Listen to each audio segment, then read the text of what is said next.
नमस्कार दोस्तों, मैं दीपक शर्मा अंग्रेज आपका स्वागत करता हूं द लीगल चैम्बर में। अब दोस्तों, आज की इस वीडियो के अंदर हम साल 2023 की ऑनरेबल सुप्रीम कोर्ट की बेहद ज्यादा महत्वपूर्ण जजमेंट आप सभी लोगों के लिए लेकर आए हैं।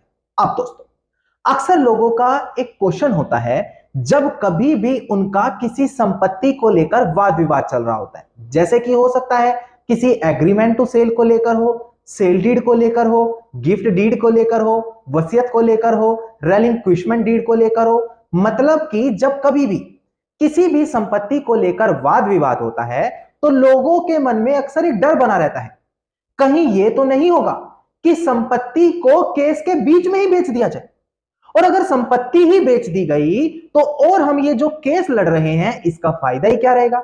प्रॉपर्टी तो किसी थर्ड पर्सन ने खरीद ली, पहले इनसे केस लड़ो, फिर जिसने वो संपत्ति खरीदी फिर उनसे केस लड़ो। क्या ये चीज लीगली रूप से वैलिड है?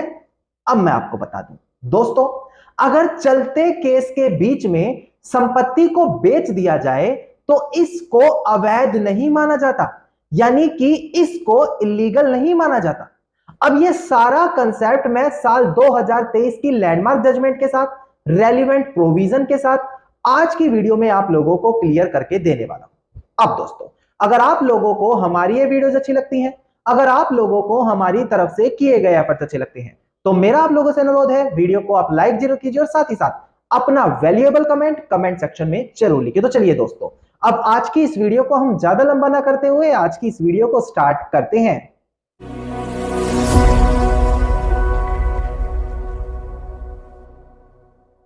अब दोस्तों, हम बढ़ते हैं अपनी आज की इस वीडियो की ओर। देखिए, जब कभी भी किसी भी प्रकार की संपत्ति को लेकर कोई वाद विवाद होता है तो ऐसी कंडीशन में वहां पर दो चीजें देखने को मिलती है। पहली चीज, हो सकता है प्रॉपर्टी पर स्टेटस क्यू या टेम्पररी इंजंक्शन जैसा ऑर्डर पास हुआ हो। सरल भाषा में समझे, हो सकता है प्रॉपर्टी पर स्टे लग गया हो। और दूसरी कंडीशन होती है कि प्रॉपर्टी पर स्टे नहीं लगा, लोग उस केस पर सीधा फाइट कर रहे हैं, चाहे डिक्लेरेशन सूट हो, पार्टीशन सूट हो, कोई कैंसलेशन डीड का सूट हो, कुछ भी। पर वो कई बार देखने को यही मिलता है कि बिना स्टे लिए, बिना स्टेटस क्यू लगाए उस केस को आगे ले जाते हैं। अब दोस्तों, सबसे पहले यहां पर आपको जानना होगा, ट्रांसफर ऑफ प्रॉपर्टी एक्ट का सेक्शन नंबर 52 लीज पेंडेंसी के बारे में बात करता है, यानी कि क्या एक प्रॉपर्टी को चलते केस के बीच में भी बेचा जा सकता है।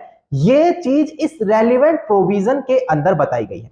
पहले मैं ये रेलिवेंट प्रोविजन आप लोगों को क्लियर कर दूं, उसके बाद जो इससे रिलेटेड साल 2023 की जजमेंट आई है वो क्लियर करूंगा। फिर साल 2022 की एक जजमेंट थी जहां पर यह चीज मेंशन की गई थी कि क्या स्टेटस क्यू लगने के बावजूद भी इस प्रकार की प्रॉपर्टी जिस पर केस चल रहा है उसको आगे ट्रांसफर किया जा सकता है। अब ध्यान दीजिएगा दोस्तों, डिस्प्ले पर आप लोगों को section 52 transfer of property act अब दिखाई दे रहा होगा।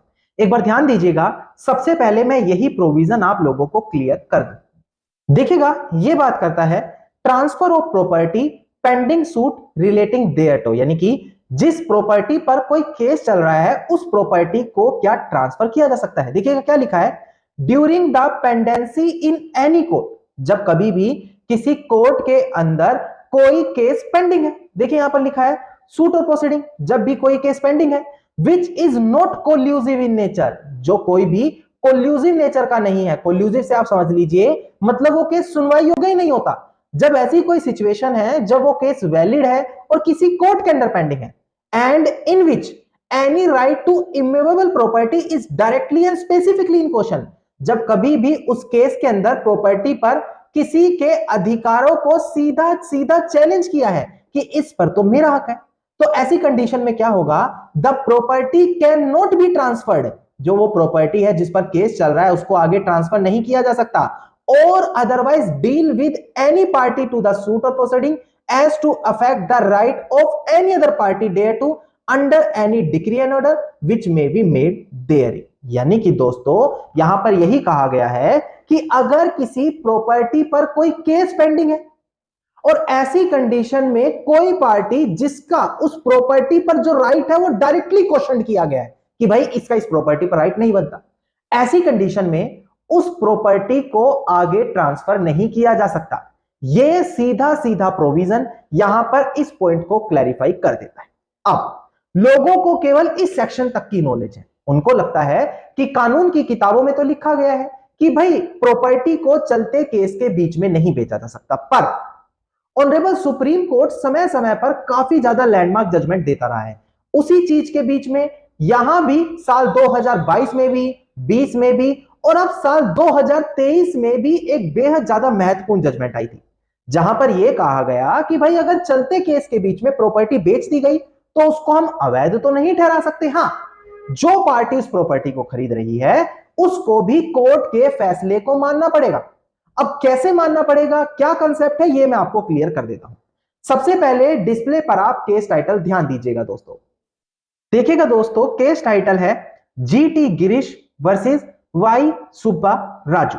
इसका साइटेशन नंबर है 2022 SC 61। इसका केस नंबर था सिविल अपील नंबर 380 ऑफ 2022 और डेट ऑफ जजमेंट है 18 जनवरी साल 2022। अब इसके अंदर ऑनरेबल सुप्रीम कोर्ट के सामने यही क्वेश्चन आया था कि भाई अगर कोर्ट के अंदर केस पेंडिंग है और ऐसी कंडीशन में उस प्रॉपर्टी को आगे ट्रांसफर कर दिया, यानी कि किसी तीसरे व्यक्ति को बेच दिया, तो क्या उस सेल को अवैध माना जाएगा।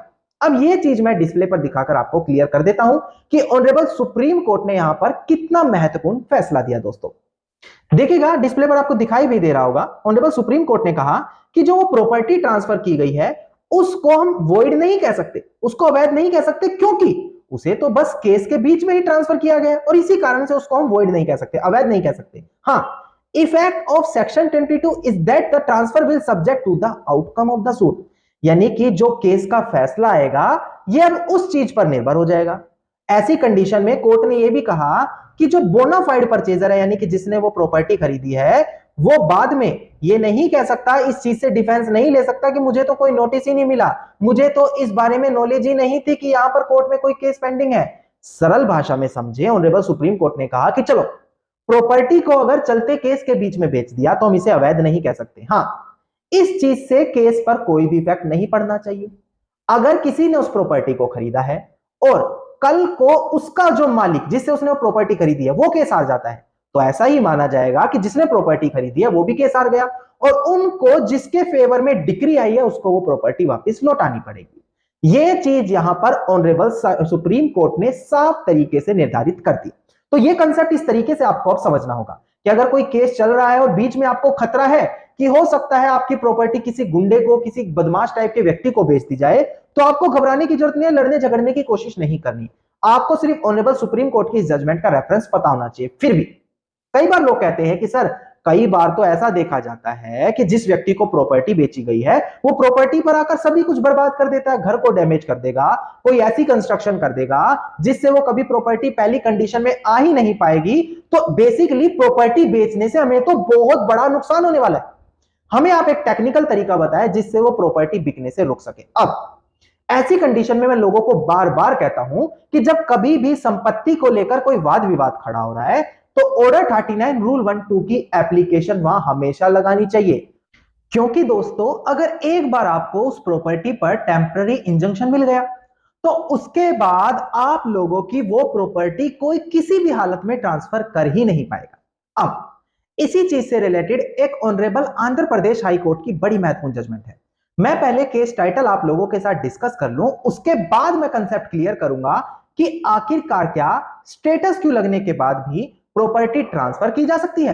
और ऑनरेबल सुप्रीम कोर्ट की जजमेंट का रेफरेंस लगाकर यह कहा जा सकता है कि देखो न्यू पार्टी को आप बाउंड कर लो फैसले में, पर इसको इलीगल किस लिए ठहराया जाए, जो जजमेंट मैंने बिल्कुल अभी आपके साथ यहां पर डिस्कस की।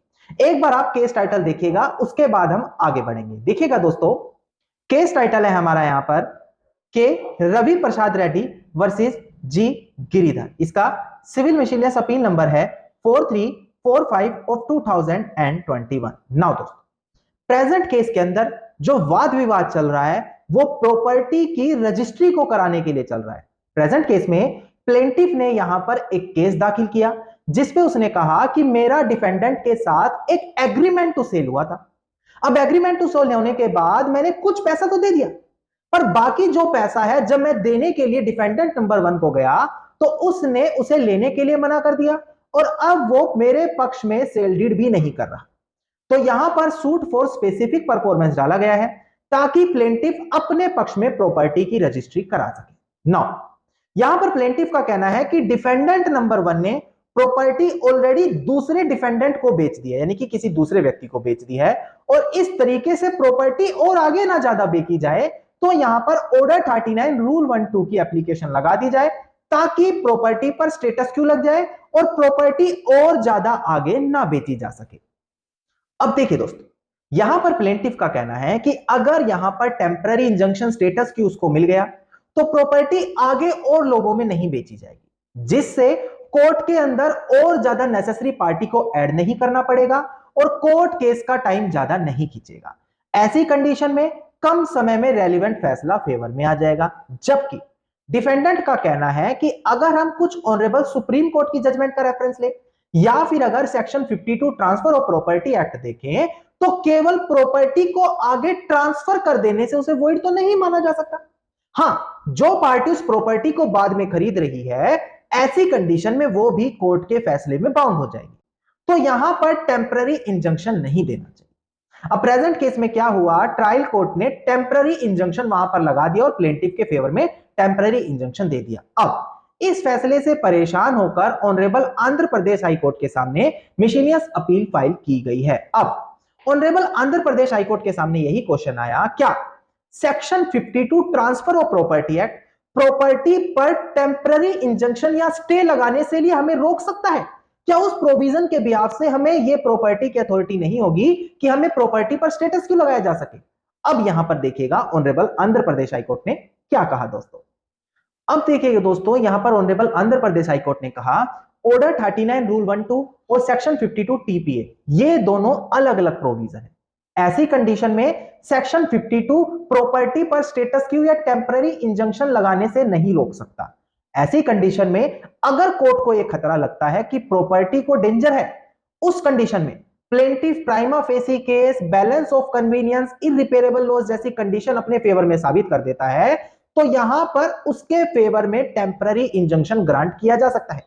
इसके अलावा अगर कोर्ट को ऐसा लग रहा है कि मल्टीप्लिसिटी ऑफ प्रोसीडिंग्स आगे जाकर हो सकती है, यानी कि और ज्यादा पार्टी इसमें ऐड करनी पड़ सकती है, केस ज्यादा लंबा खींच सकता है बिकॉज ऑफ प्रॉपर्टी आगे ट्रांसफर हो जाएगी, तो इस प्रकार की कंडीशन को डील करने के लिए कोर्ट वहां पर स्टेटस क्यू भी लगा सकता है और टेम्पररी इंजंक्शन भी लगा सकता है।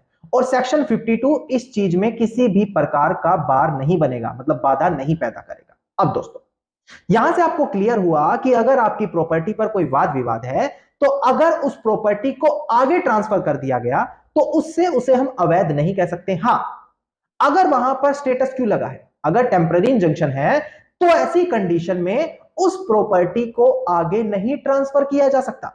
अगर कोई वहां पर करता है तो उसके खिलाफ कंटेम्प्ट प्रोसीडिंग चलेगी और उस ट्रांसफर को तो वॉइड माना ही जाएगा। तो इसीलिए मैं लोगों को बार बार कहता हूं कि अगर कोई प्रॉपर्टी को लेकर वाद विवाद हो तो सबसे पहले एक एप्लीकेशन ऑर्डर 39 रूल 1-2 की जरूर लगाएं, उसके बाद ही केस को आगे प्रोसीड करें। तो यहां से अब आपको यह कंसेप्ट क्लियर हुआ कि केस के बीच में क्या प्रॉपर्टी बेची जा सकती है या फिर नहीं। दोस्तों धन्यवाद। दोस्तों उम्मीद करता हूं वीडियो के अंदर मिली जानकारी आप सभी लोगों के लिए बेहद ज्यादा लाभदायक साबित होगी।